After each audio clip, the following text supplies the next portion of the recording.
What's going on, guys? Welcome back to the channel. Today we are going to be giving a complete makeover to our K24 valve cover. Now, as you can see, this thing is pretty old and pretty worse for wear. So this thing is going to go from looking like this to looking like this. Now, that is a pretty substantial difference. So what we're going to be doing to encapsulate all of this is we're going to be adding two -10 AN fittings for an oil catch can, in addition to obviously painting it. So without further ado, let's go ahead and jump right into it.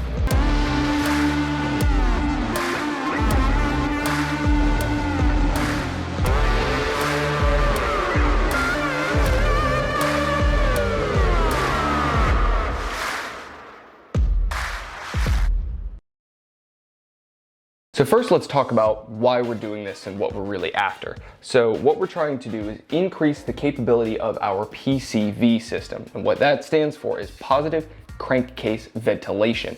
And so what that means is that the pressure that builds up inside of your valve cover is going to rise, especially if you're going with a forced induction application like I am. I've got a pretty sizable turbo that's going to be going on this engine. So what that means is that there's going to be more pressure in here. There's also going to be more gas escaping around the rings around your pistons. And so all that pressure is going to kind of build up, and you need to be able to relieve that. And so, because you run the risk of blowing the rings, the seals on your rings, on your pistons, and all that kind of stuff. So the stock valve cover has one little port at the back here, but I'm more than likely just going to be removing this because this is not going to be capable of removing what we're after, especially at these higher pressures that I'm talking about. So we're going to be installing two -10 AN fittings. And now what that looks like is one of these guys. And also I need a new pair of gloves. So this top section is your -10. So this is what your fitting will go on to, and you'll have a line that goes out to the catch can. And then this thread on the bottom is a 3/8 NPT. And so what we're going to have to do is mark two holes on our valve cover, and we're going to have to drill two holes out as well as tap them so that these threads have somewhere to go. And that is where this 3/8 NPT tap comes in. So the teeth on this guy will cut into the metal as I'm twisting, and it will create the threads in the size that I need. And so what we need to do is identify where on the valve cover we're going to be placing these. Probably somewhere around here, kind of closer to the dipstick, and then somewhere on this back section. I've seen people try to do them basically right above this piece on the baffling. However, that's a solid piece. So whenever you go to put your tap all the way through, you're not going to be able to get to get the tap all the way down to the bottom of the threads where you want it. However, if you slide this over, not even an inch, maybe 3/4 of an inch, there's actually a hole right here inside of this baffling. And so what that means is that I can get my drill down in there, and that I can get my tap down in there to be able to get the threads. And so the back one is a little bit more, not necessarily more tricky, but obviously you have your oil fill cap, and you don't want to be getting in the way of that. So we're going to try and place it a little bit further down. So we have to look at, what do we have in terms of baffling here that we're going to be able to work around. So I grabbed some masking tape, and I, kind of held my fittings around. I checked underneath and checked on top and made sure that it was going to clear where this, the top of the valve cover starts to sort of crest over. So I want it to be sort of flat with that. So that's kind of what I'm going for. So I've got my mark there and my mark here. And so what that's going to mean is that this guy, this first one, is going to get drilled and tapped through the hole that's in this baffling, so that's really no problem. But then this second one, because there's so much material over here, there's another basically flat piece of metal on this baffling that runs across the top of this. So effectively what that means is that I'm going to have to drill through the valve cover and through that section of baffling, and I'm going to have to tap this and that piece of baffling at the same time, which shouldn't be too much of a problem, because as you drill one, you sort of just keep going and you drill through the second layer, and then as you're tapping one, your taps will eventually make it down to the end. So yeah, let's get to drilling.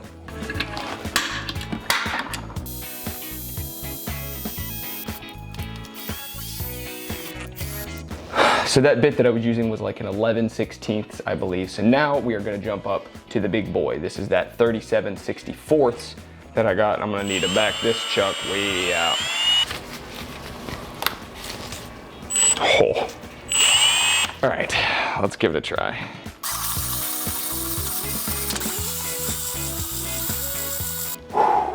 That's tough. All right, let's get this cleaned up as best we can. And obviously, like, before we wrap this whole thing up, this will be pressure washed to the fullest extent to try and get all this stuff out, because you don't want any of this stuff ending up floating around in your engine. We are ready to tap. I'm gonna use a 1/2" wrench with an 11/16 socket on the end of it, and that will slip right in there. It's not perfect, there's a little bit of wiggle room, but it should be just fine for me to be able to get these taps done.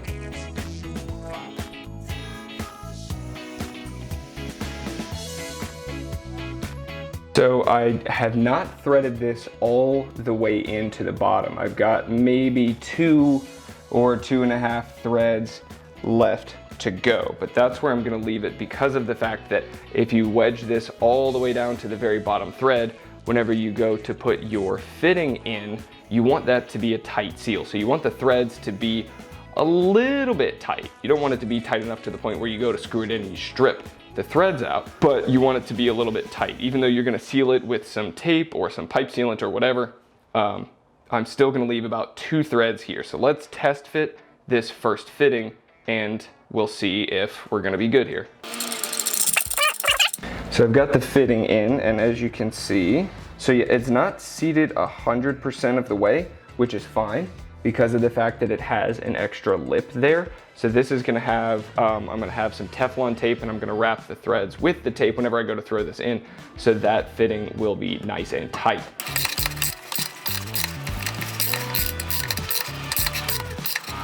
We are to the point again where we've got right around 2 threads remaining here on the end of our tap. So now, again, pretty much we're just gonna back this guy out, test fit it, make sure it's good to go, and then that is gonna wrap up phase 1 of this transformation. All right, so here we have the finished product, more or less. You know, they're not taped in yet because they're gonna come out, and this whole thing is gonna get repainted, that we're just about to do in 1 second.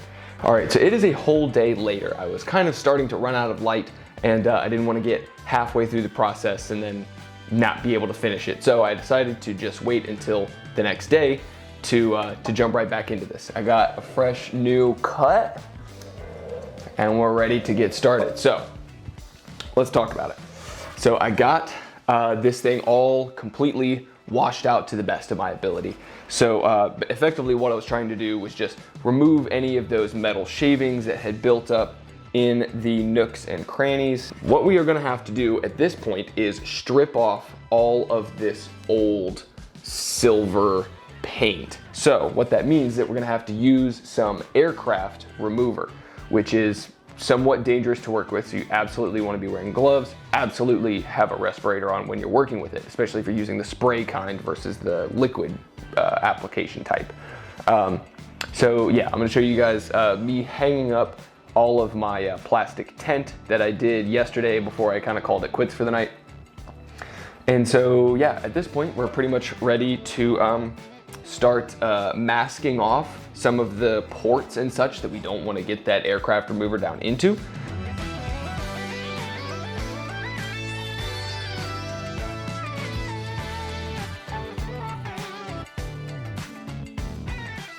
All right, and we are pretty much done masking off the valve cover.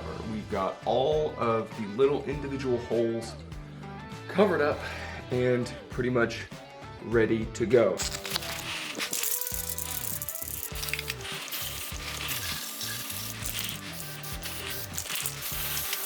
A pretty good covering for the first go round. We're gonna let this sit for about 15 to 20 minutes. Let it do its thing, let it dissolve all of that old stock paint. And then we'll try and wipe it all down, clean it all off, and see where we are.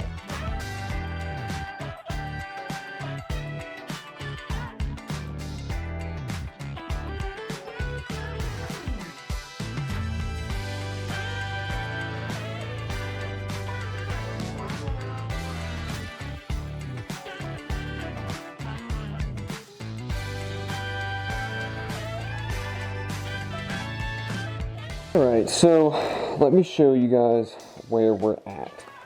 Let's see how well this is gonna show you guys.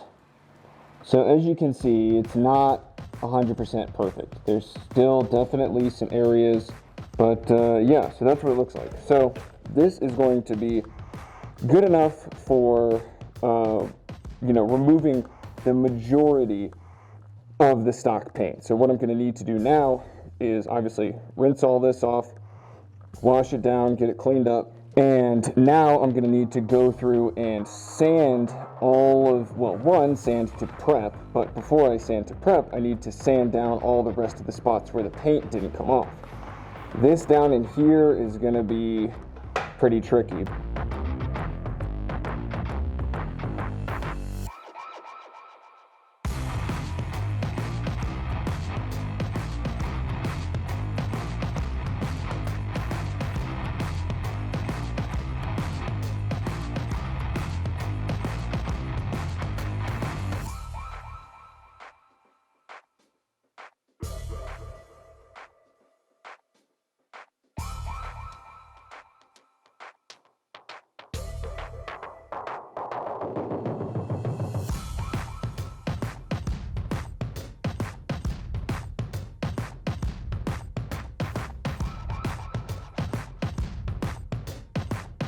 So pretty much all of the sanding and the prep work is just about done. We're getting pretty close to wrapping it up here. I sanded down the surface of this with that really fine 500 grit. Really, I did everything with 500 grit, but I hit this especially because of the fact that I'm gonna tape over this. I want this to remain silver while the rest of the cover will be red, so that Honda logo will pop nice and bright. So what I'm gonna do at this point is actually hit this with some engine degreaser and just a soft plastic bristle brush to try and get this thing as clean as I possibly can, because obviously when you spray your base coats and then your paints, you don't want a whole bunch of garbage sitting on top of it. It's gonna make your paint job look pretty bad.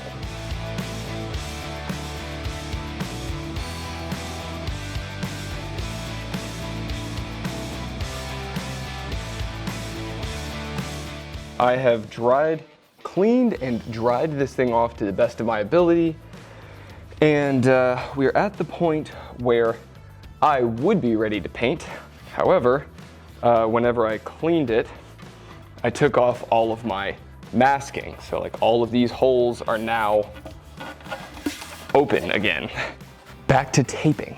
Well, this last section of masking took way longer than I expected. So here it is. I'll give you guys a closer look in just a second.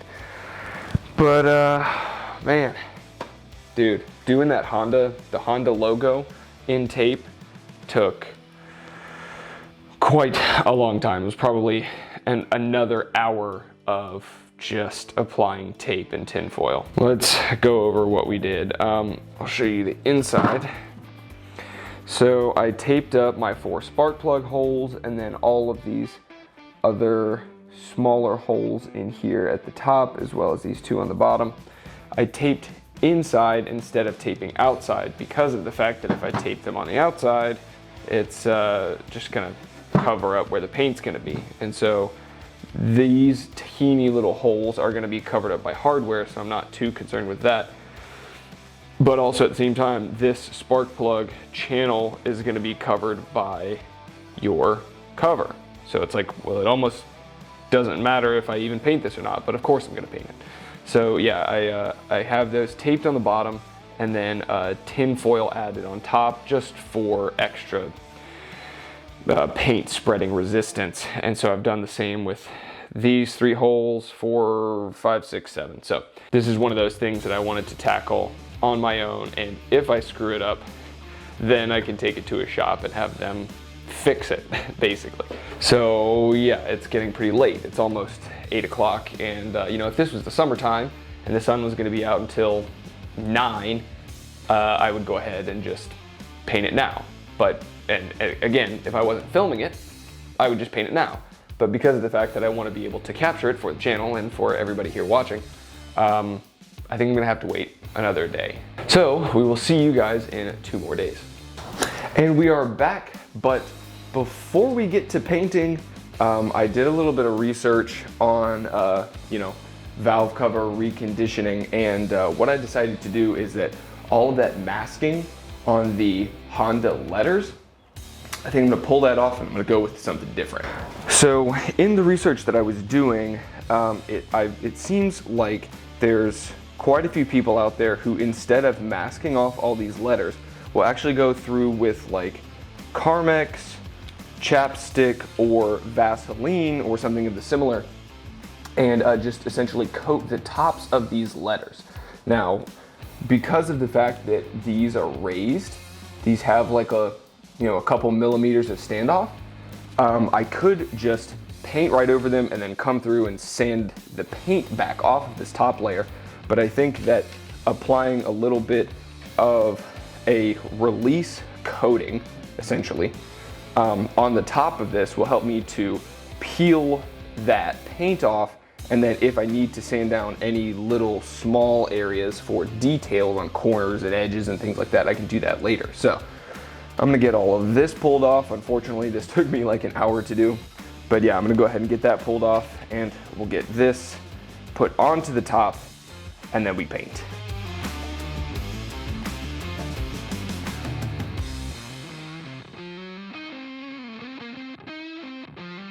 All right, so our first coat is going to be with a primer. So this is Engine Enamel Primer VHT. So it's essentially meant for high temperature engine applications, which is what you want for something that's going to be on the top of your engine. So if you guys are gonna be doing some type of job similar to this, then you wanna make sure that you get something that has a relatively high temperature rating on it. We're gonna do 3 light coats of this until it's, well, I say 3, we'll start with 3 and we'll see if we need to do more. But yeah, we're gonna start with 3 coats, and if there's a couple of extra spots that I need to sort of spot hit before we go through and we lay our base color, then we'll do that as we go along.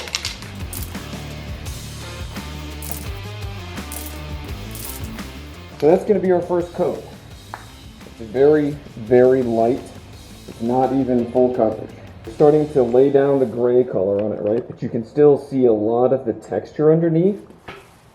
It's not even fully covered. That's actually what you want. You don't want your first layer of primer to be super, super thick and like full color coverage. You want it to be nice and light so that your next coat will lay down smooth and your end result is going to come out nice. All right, so it's been about 10 minutes in between the last coat and I'm about to start my next coat. So we'll get this thing shaken back up. And what we're gonna try to do now is just apply a little bit more coverage than the first coat. I'm gonna go through and try and really hit some of the spots that I know need to be hit, which is gonna be down inside where your spark plugs are gonna be running.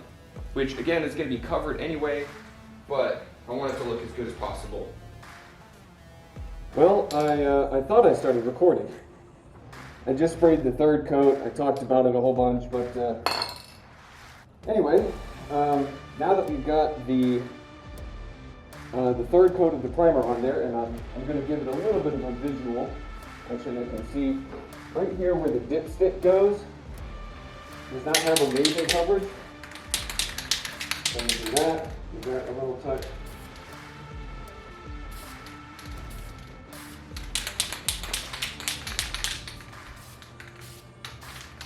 That's third coat, and in general, I think I'm pretty happy with that. So, cover this thing up.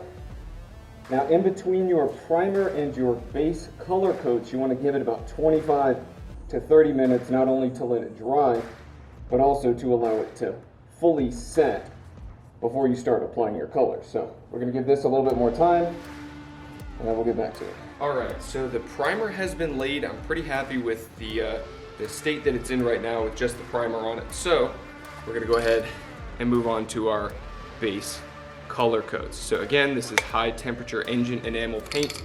We're going with a bright red because that's kind of typical valve cover color.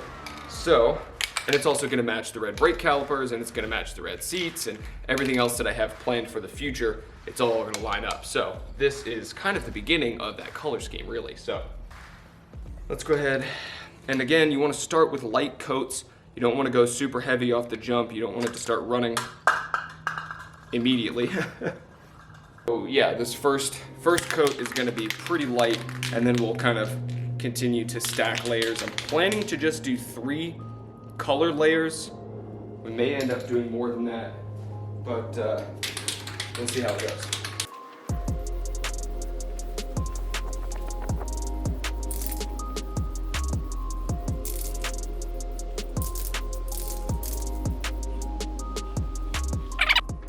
Okay, so I'm really not happy with the way this color is turning out at this point. I haven't done any more than the first coat, but like, it's supposed to be, maybe my interpretation of this color is wrong. It's supposed to be this red, right? And it looks like Tennessee orange. I'm really not very happy with the way that it looks right now. Not obviously like the spray pattern, because I've only done the first coat and it was really light. The color specifically, like I wanted it to be like, you know, bright cherry red basically.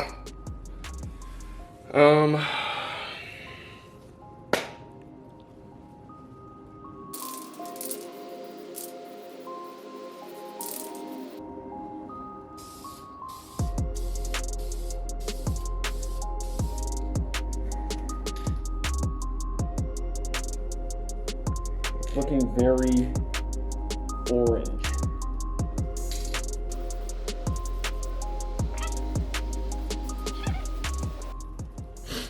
Okay, so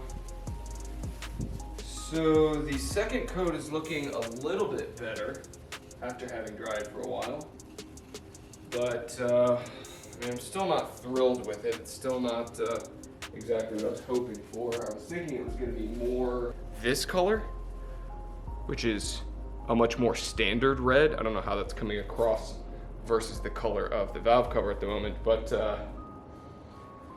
you know, you live and you learn. I absolutely should have tested this on just the box or the piece of cardboard before spraying it, before committing to spraying it on the valve cover. But you know, you live and you learn. Yeah, at this point, I'm just gonna continue forward. I'm gonna try and get this finished. So maybe whenever I throw the gloss on there, it'll come out to be a little bit better.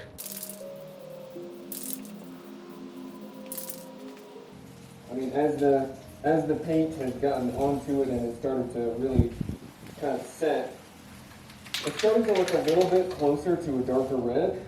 I can't say I'm thrilled with it, but looking better. Looking better than it did when I first started.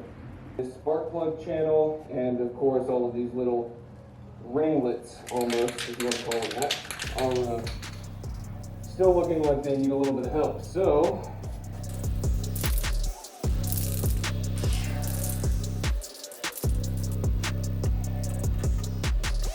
it is a bit, and on camera it's coming across pretty red, but it has a bit of an orange hue to it.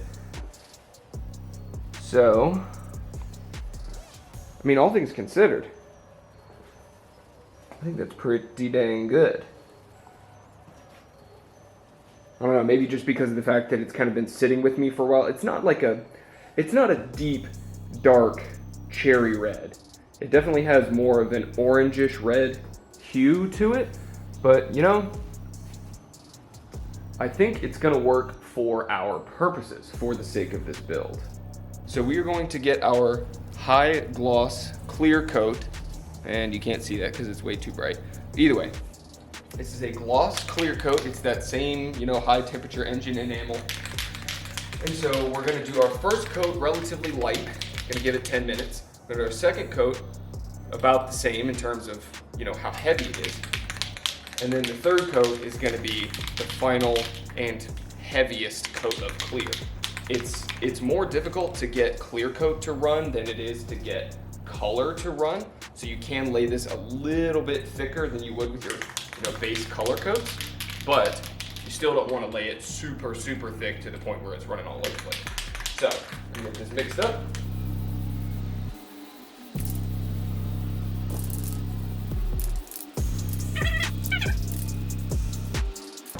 All right, so that is pretty much where I'm gonna leave it. I actually need to jet off to work before I'm late, really. So I'm gonna let this thing fully cure. Normally you wanna let it cure for at least an hour, but it's gonna be 3, 4, 5, 6, depending on however long I am at work. So yeah, we're gonna get this thing covered up. We'll drop the top on just to let it fully set for probably 6 hours-ish, depending. And we'll get back with you whenever I'm back. All right, we are back from work. I'm genuinely kind of nervous to take the top off of this thing. All right, so we're finally back in the garage. I was at work for about 6 hours, and it's time to take the cover off and see what this color is ultimately gonna look like under my studio light. So let's do it. Oh, hell yeah, actually, dude. But that is looking pretty dang good. And of course, yeah, man, I'm glad I didn't fully abort the mission on this project whenever I first kind of started spraying the color, because once I got that clear on there and this really all like finally had time to set in, that is pretty damn close. It is a little bit on the orange side, but you know, all things considered, I really don't think I can complain all that much. So really the only thing left to do at this point is to scrape away the paint. If you remember, we put that chapstick, that Carmex, on the letters so that we can easily scrape this off. And then after that, we're just gonna peel all the rest of these, all the rest of our masking tape off, and then we will throw it onto the engine. It's about 9:30 right now, so yeah, it's pretty late.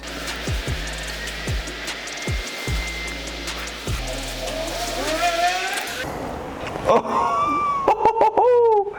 yo, that's so sick. I love it. Check it, bro. Yo, that's so sick.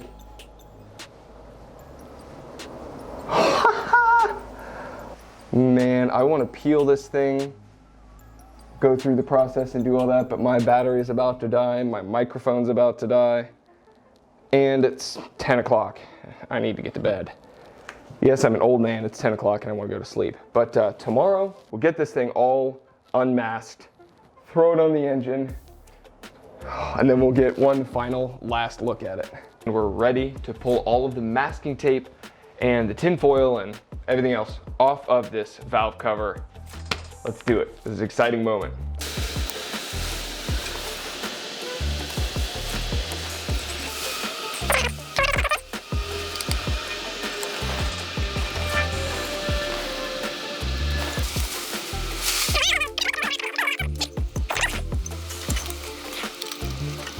All right, so with all of the masking off, this is what we are working with. Sheesh. I'll take a couple of product shots so we can get a real nice, good look at it. Nice and glossy. The inside's still what it is, but dang. Yo, I am happy with that. As a reminder, I did take the valve cover gasket that runs along the inside all the way around off, as well as the spark plug seals whenever I was doing this, because of the fact that I was going to replace those anyway, so I felt like this was a good time to go ahead and get those pulled off. So, whenever I go to toss this on the engine, it's not going to seal on top, but that's fine. I don't want it to seal, I just want it to sit so I can look at it. You cannot tell me You cannot tell me that this does not look fire. I mean, dude, come on. The fat turbo, nice K-Power intake. Obviously, fuel rail will go here. Oh, I need to get my dash 10 AN fittings on here. And voila, check that out. Red valve cover, black dash 10 AN catch can fittings. I've also got my K-tuned oil cap as well as my K-tuned dipstick. So, shoot, you might as well go ahead and throw those on too. Shaboom, yes. Check this out. I haven't done the sticker for this yet because I haven't gotten that quite completely fitted. So they come with two little stickers. You've got the K and then there's another one that says K-tuned on it. So you can kind of pick and choose whichever one you want. I think I'm gonna go with this guy. That paint color matches pretty damn close. So yeah, I think I'm gonna end up going with this one, but I haven't nailed that down yet. But then I got my K-tuned dipstick, my fittings. Dude, I mean, I really don't know what else to say. I mean, that just looks so freaking good. Holy. All right, well, that is just about where we are going to wrap this one up. So that's gonna wrap it up for this video, guys. Thank you so much for watching. This was a super fun project. A little bit stressful there with the paint color as we were going along, but it turned out absolutely phenomenal. I don't really think I could have asked for it to turn out any better than it did. So if you enjoyed this video, make sure you hit that thumbs up. Give this video a like. It helps me grow, helps the channel, helps with the YouTube algorithm and all that kind of stuff. If you want to see more of this build, if you want to follow how this whole engine swap for the Subaru BRZ is going, make sure you subscribe to the channel. We've got a whole lot of work left to do. I've got to get the engine put in. I've got to get the transmission tunnel cleared out. There is so much more work left to come, and I hope you guys are here to join me. So until next time, build your dreams.